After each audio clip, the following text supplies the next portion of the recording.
It is November 16th, 2018. It's another episode of the Impact Implosion here on the AngryMarks Podcast Network. As always, I am Seth Drake, and on the other end is the turkey to my random, rambling Tommy Dreamer segment, Mr. Mike Poland. Tommy Dreamer, everybody. Did you hear? Oh my God!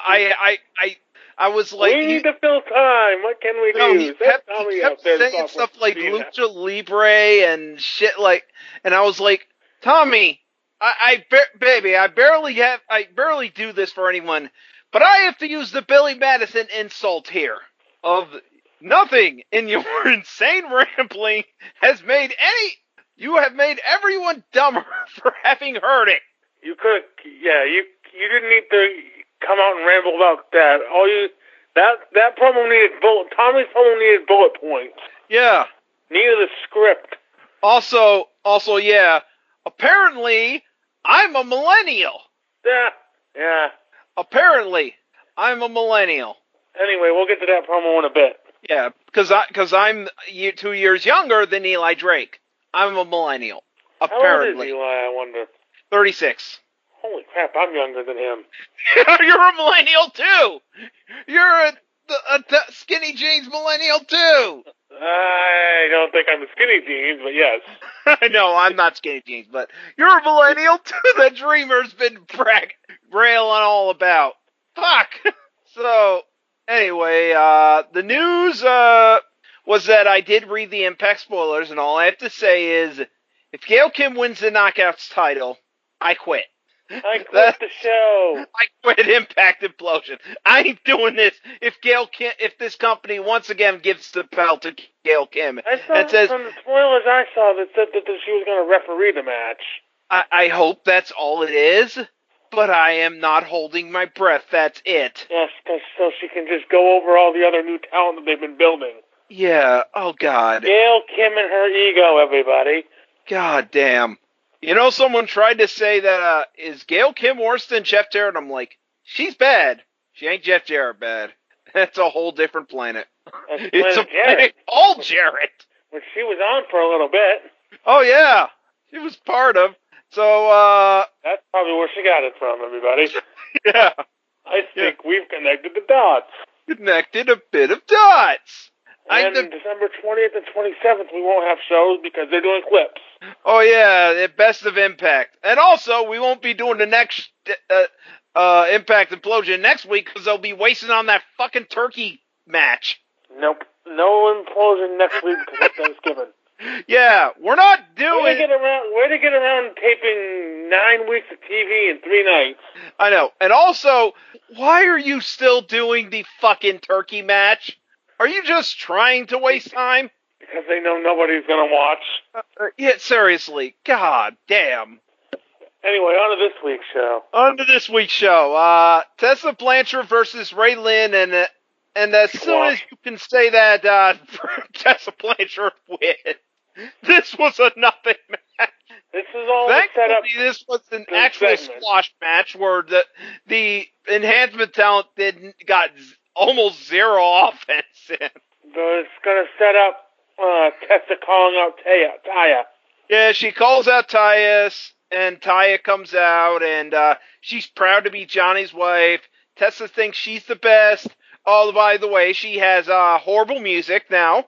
She's Where Loca. He's a baby face, so he must make her music shitty. Now. So, he's a baby face, so he must make her music shitty. Yeah, and she must, and of course, she must, Taya will get a title shot at Tessa in Nashville at Homecoming. Yay. Good for her. Maybe she'll win. Yeah. So, Falaba and KM are here. This was actually kind of funny. We're going to challenge LAX, Fala. Here's what happened. Falaba and KM talk about how they're here. Talk about KM. Carl says we need to win something big, and Bob goes, huh? And he's like, no, not that, not the casino.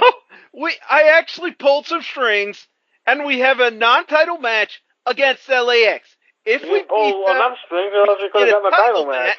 We can get a tag title match, then we can get the tag titles, and Scarlett will be ours. And Bob faints. Bob! Wake up! And then we had a 70s show weed segment, smoking section, with the new tag team of Desmond Xavier, Zachary Winston. I found out the third guy's Trey Miguel. The Rascals. The Rascals. They basically were doing a 70s show skit where they were backstage smoking. So, Foreman, Hyde, and Fez. Fez, also, there's 4 in those ones. Also, Kelso's in those normally. And sometimes the women are in them, too. Yeah, but you only have 3 people. They need to get women and they need to get a Kelso. Well, I guess that's neither one of the 3 are foreign. Yeah. So, yeah, it's kind of one of those. Unfortunately, they did not have the sets backstage, so they're just doing this in black, and with smoke coming out. Yep. More Callahan. Yes. More Callahan's Ohio crew. Yep. So, Caleb and Falaba take on LAX, and this was an okay match. A lot funner than I expected this. And Josh has the immediate thing where, is there any other tag team in any other company that has a better year in 2018 than LAX? I'm like, I think I can name several. The Young Bucks. Yeah. Young Bucks. SCU. Briscoes. I wouldn't say Briscoes. They had so many better years. Well, there's only yeah. chicken, but yes. Yeah, so I would not say LAX, Josh. They had a good year. They have a long title run. And so we go Ortiz won in the match. Way. Ortiz tells Santana, knock Bob off his feet. And I'm like, good luck on that one. Which he fails. And on the outside, Bob does a nice roll kick from the apron. Yay! He's on the floor, and he rolls onto the apron and kicks the guy. Actually, yeah, he rolls. He tucks his head, does a kind of flip, and rolls the guy.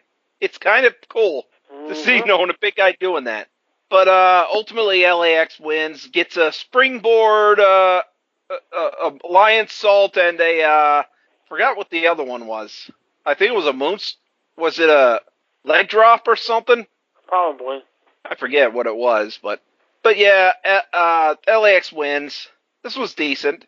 So we get Heather Monroe backstage, and they talk about how she's gonna have a match against Sue Young, and oh boy, she cuts the most generic freaking promo in a long time. It was not good. Talks about how she's gonna be this, that, like going through bullet points. Speaking of bullet points. Yeah. Speaking of bullet point, actually, yeah, she goes, I'm trying to remember, but Kira Hogan ends up saying, dude, you need to watch your back, man. Sue's nobody to mess with. Yeah. Meanwhile, in the ring, Eli Drake talks about how he laid a trap. He was never going to sue Impact. Oh, before that, Scarlett Bordeaux's backstage in a sexy outfit in the parking lot. A random dude is trying to get a picture of her. And then a dude pushes him down, and she says, I got use for you. Come with me. Come take a shower. No. He's a dirty hippie. Oh, yeah. So, yeah. So the OGs are gone, according to Conan. For now. And Ortiz and Santana, well, first Ortiz rags on Santana for having trouble with Fallah Bahh. And they decide to Conan, hey, Conan, how about this idea? How about we give Pentagon Jr. Phoenix a title shot at Homecoming? And Conan's like, no, bad idea. No, let's not do that. And he walks. Why is it a bad idea, Conan? Why is it a bad idea? So then GWN Moment of the Week. Kevin Callahan debuts. Yes, at last year's Bound for Glory. Well, at least it's current. Yes. Then we have, these segments are going on in a row. Dear God, this show was so fast-paced. Too fast-paced, I think. Vince Russo, everybody. He might be back there. I don't think so. Matt Seidel's backstage with Ethan Page talking about how he says non-title match. Things are going well for us. I have a non-title match with Johnny Impact. And things were going well, better for you. You'd have a title match. Yeah, Ethan is proud to be under his luring tree, and he will see Matt beat Johnny tonight. Well, and then, maybe. Desi Hit Squad are lounging in chairs near a pool, obviously pool chairs. talking about the great Indian food they've had. And Rohit talks about next week's Thanksgiving and how great about it. And Gama Singh buries Thanksgiving saying, what do we have to be thankful for? The economy sucks. Whatever. He's right. And it's like all this.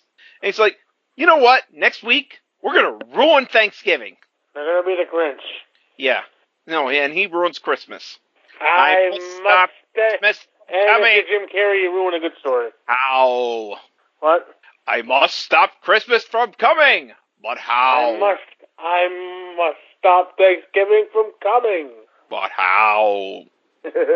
By ruining a shitty match. Here comes Eli Drake, and next week there will be a turkey trot. Thanks to Eli Drake, it's the second annual. And Callis Cole's wearing the turkey suit on par with Bobby Heenan wearing the weasel suit. No, because the weasel suit was actually funny. Yes, and the weasel suit had a point. Bobby was called a weasel. I don't think Nobody's anyone calling Eli Drake a turkey. Nobody's ever called, and Eli Drake's not even in the match, by the way. Spoilers. So Eli Drake then talks about this whole lawsuit, how it was a trap.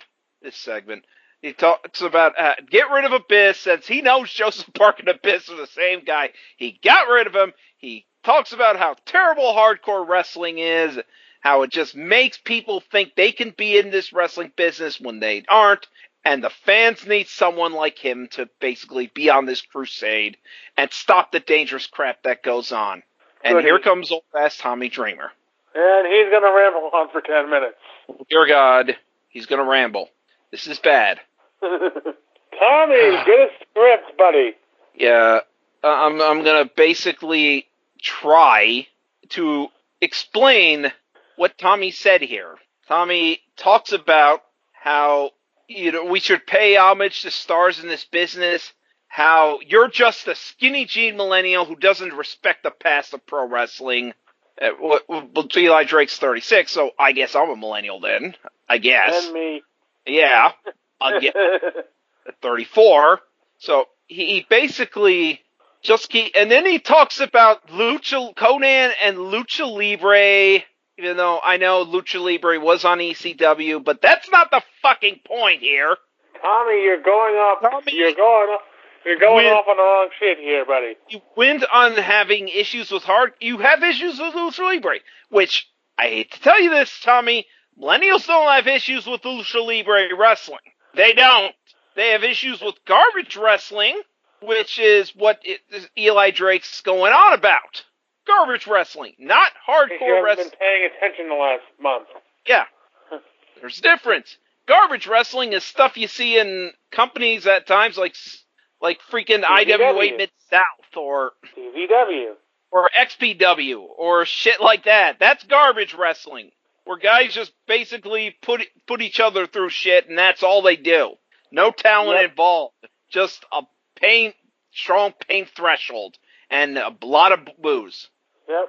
So and very low pay. I have to tell you this, Tommy, but what you just said was one of the most insanely idiotic things I've ever heard.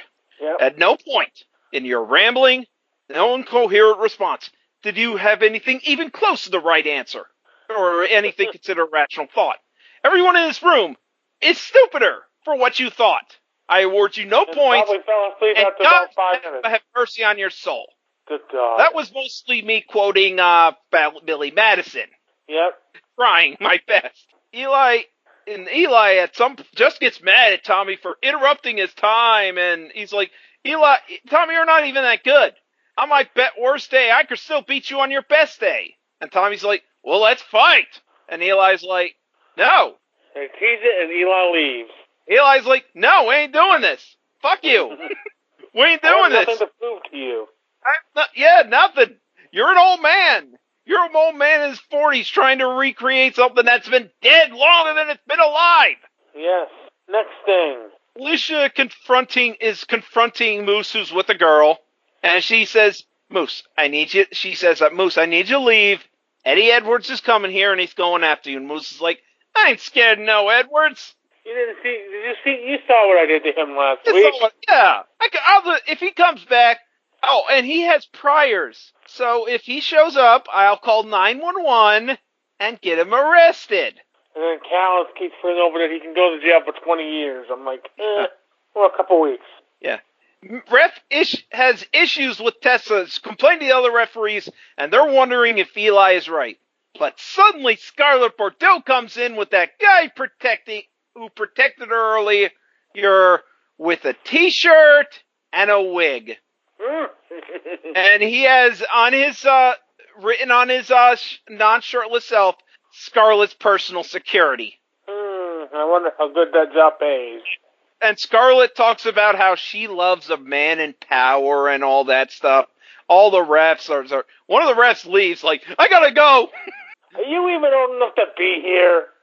One of the other refs is like, yeah, my name's Johnny Bravo. It's like, ooh, Johnny Bravo, that's a very masculine name. You've obviously seen the cartoon character. Yeah, you've seen the Cartoon Network show. And actually, you'd probably be better off with that guy than this nerd. And then she goes to the other ref and basically like, yeah, whatever. I've been inside the weight room. Yeah, I've been in a weight room. Yeah, I'm strong. No, you're not. Now we have a non-title match. Johnny Impact versus Matt Sydal. I thought this would be the main event, but no. And it's an okay match. Johnny Impact wins, but afterwards Killer Kross comes out. And I want to remind you people, Killer Kross is from Las Vegas, where this is being taped. So he's getting love from the fans. So, and Killer Kross acknowledges that, yeah, the fans like me here. But Johnny, since you've been champion, not many people are liking you. And I want to, you see, I thought I was the catalyst to change, but I may not be, but you may be. And I want to help you. Yes, he's offering his services. And Impact basically buries Kross for saying, I don't trust you at all.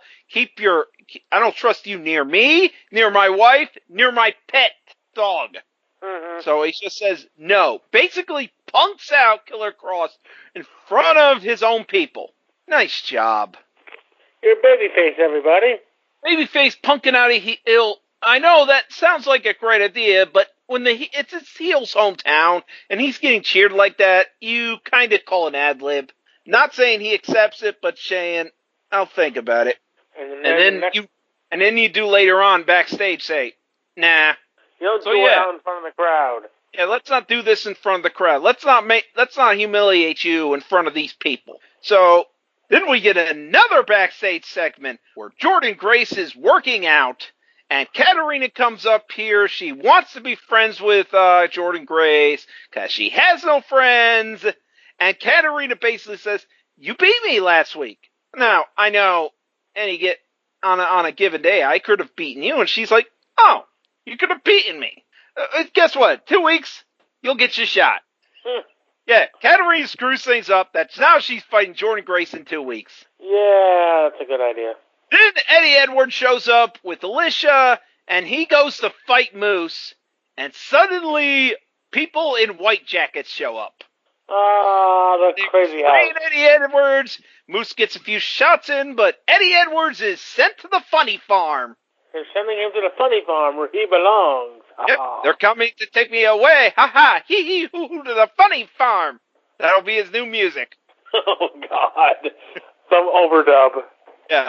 So, time for Su Yung versus Heather Monroe.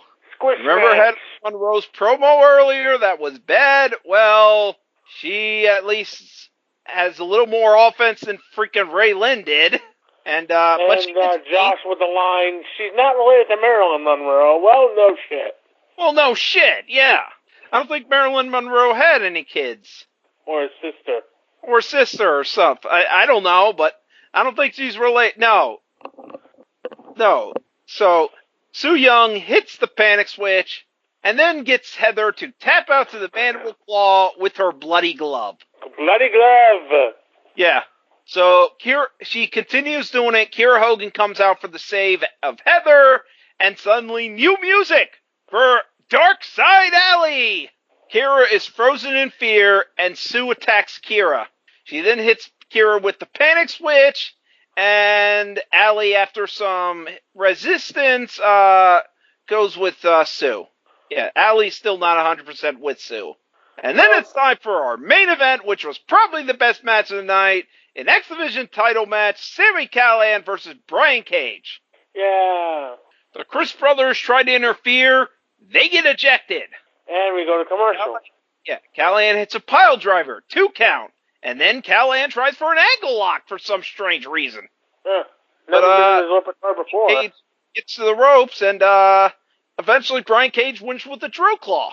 Probably the best match of the night, although that isn't saying much. And then Brian Cage grabs a mic and announces, I'm cashing in option C. I want a world title shot at Homecoming. Here's a few things with cashing in option C. If I remember, now, Impact, you can say this, say I'm wrong on this. You can only do this around every Destination X. But they didn't do a Destination X. You didn't do a Destination X. Homecoming's not a Destination X, so, and last I checked, Destination X was in August, or if you wanted to do it, maybe you could have done it around, Bound for Glory. Yep. Maybe you could have, I don't know, Brian Cage facing Austin Aries, probably because, and it would make more sense since Brian Cage would cash it in on the man who created option C. And send him packing. And send him packing, yeah. Get beat by your own design, your own past. Comes back to bite you in the ass. But no. Nope. Instead, we forgot we had option C, so we're doing it now. We can do it whenever we want. Cage just has to forfeit the title and say, world title shot whenever. Stay tuned for Splash, everybody. Now we have no more X Division champion, and that's it. We're gonna have an well, we'll see in the spoilers, but they're gonna do an Ultimate X at Homecoming. Yeah, to determine the new X Division champion, yeah. So, I'm giving this Impact a D. This was not good, folks. No. This was pretty bad. Lots of segments. Lots of segments that are so fastly paced that you're like, I can't even get to the next one. I need Ritalin to understand what's going on here. And that goddamn Tommy Dreamer segment. Holy fuck. Tommy's a good promo sometimes, but not there. No. That's where you give him a script and say this, and this. Yeah, give him bullet points. Get out of here. Give him bullet points. And then tease this fight with Drake, and he'll leave, and that's it. Yeah, don't talk about Lucha Libre like that's part of this hardcore. Nobody cares. No, it isn't. Millennials don't care. Remember the Sandman? Yeah, yeah. You didn't talk about Sandman. You didn't talk about Raven. You didn't talk about Dudley's or any of the hardcore wrestling. Now, you know, you talked about a bit briefly. Wrestling. You could talk about today's wrestlers that are were hardcore legends back in the day. Dean Ambrose. Well, he worked for another company. You can't mention. Yes, doesn't matter. Doesn't matter. Guys who were in CZW in the past who are now in WWE. Yeah, you could talk about legends in the hardcore business. Guys who you and say, you wouldn't know these names. Well, some of them you may know them under different ones, but you may not know some of these names because you're a millennial. You mentioned Foley. Yeah, you mentioned Foley. God, Foley's retired. Mention Terry Funk, why don't you? Yeah, mention old guys. But you gotta keep mentioning old guys. You mentioned Lucha Libre and talking about that for some reason as if these fans will be like, and the fans are okay with all this. Like, yeah. Hardcore. We have no idea what he's talking about, but okay. Okay, we're good. We're just waiting for the bartender to come around so we can get a drink. I know, yeah. God damn, this was bad. Dreamers shit. I did give the show an F because they at least somewhat tried. They had 2 good matches. Yeah, they had good matches, but god damn, no. Shut the fuck up, Dreamer. You had a long promo that went nowhere that's leading to a match that's going to happen in like 3 weeks. Say that Impact in one of their tweets said, Drake got schooled by Dreamer, and I'm like, I had to use the freaking at Billy Madison quote. No, he didn't get schooled. He probably got more fucking confused. He's like, what the fuck are you talking about? Man? What are you talking about, man? You know, I know you were friends with Sandman, but don't drink with Sandman. Yes. You're drinking. You sound like you're drinking with the guy. He probably drank before the promo. Yeah. Not a good show, folks. No. And you really needed to have a good show in Vegas. You really needed to start off hot. And you didn't. No. So, that's the Impact show. Do you have anything to sell? Angry Marks Rewind will be taping tomorrow for Survivor Series 92. We will talk about that show and everything that was going on around that show. And on that note, I have nothing else. Next week, because we will not be having a show and I will not be able to get this out, I will be inducting a movie called Blood Freak about a guy in a papier-mâché turkey head as a turkey man. Yay. Story about drugs and religion. Two things that always mix well. Yeah. Drugs, turkeys, and religion. Nothing says Thanksgiving like drugs. Yeah. And religion does say. But yeah, religion with drugs. Which leads to cults and all the bad stuff. Yeah. Find the Lord Jesus in your turkey movie. In your killer turkey man movie. Man with the turkey head movie. Yes, and on that note, Miley, we are heading to bed. have a good Thanksgiving, everybody.